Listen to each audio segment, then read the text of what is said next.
So today I'm going to be teaching about 4.3 trig functions. So basically here in trig function, it means that a function of sine of x, cosine of x, or tangent of x. Now, basically how these three functions looks like is a sine function looks like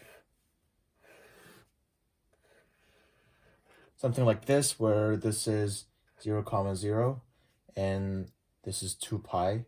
The halfway is pi, and it goes up to 1 and -1. Now, for this graph, the equation is y equals sine of x.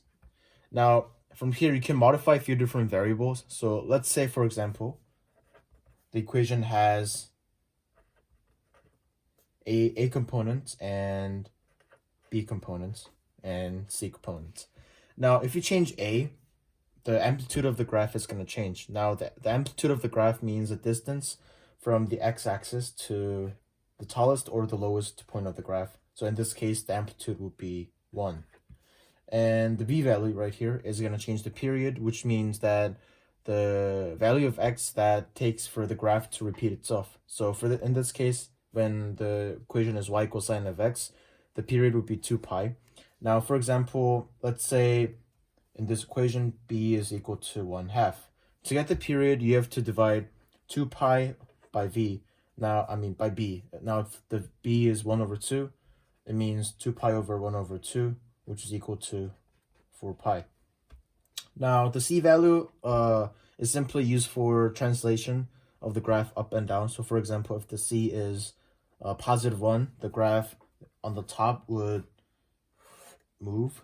So it looks something like this, where this is 0, this is -1, and this is 2. No, this is 0, this is 1.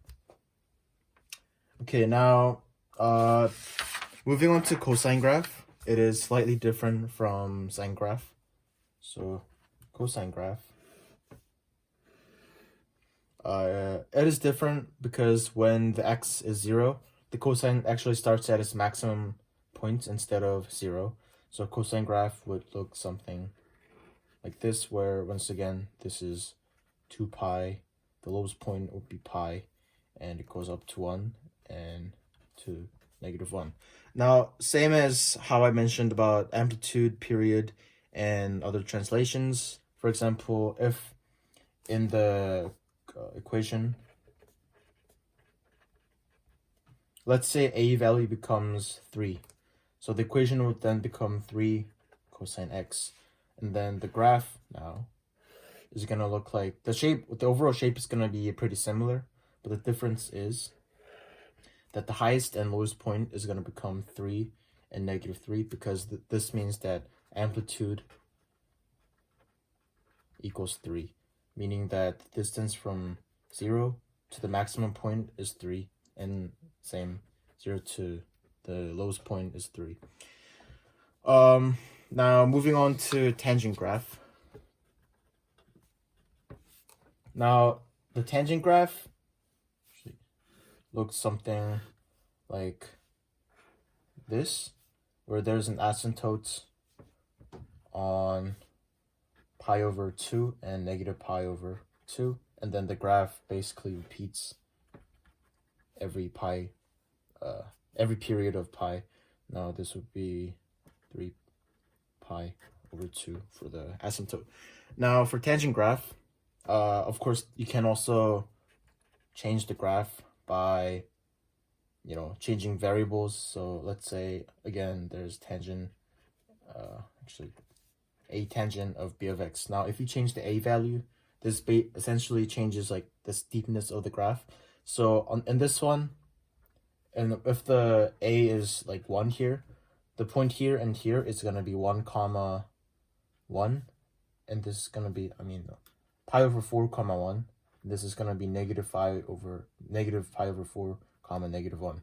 Now, if this becomes 2, for example, these two coordinates would be from the left one would become pi/4, -2, while the right one will become pi/4, 2, because the constant 2 actually multiplies the y value. Now, if we take a look at b value, similar to like how this affects sine graph and cosine graph, this should also affect the I guess horizontal stretch of the graph. So for example, let's say that b is equal to 2. In that case, the period of the graph would actually become half. And now for tangent graph, the period is pi.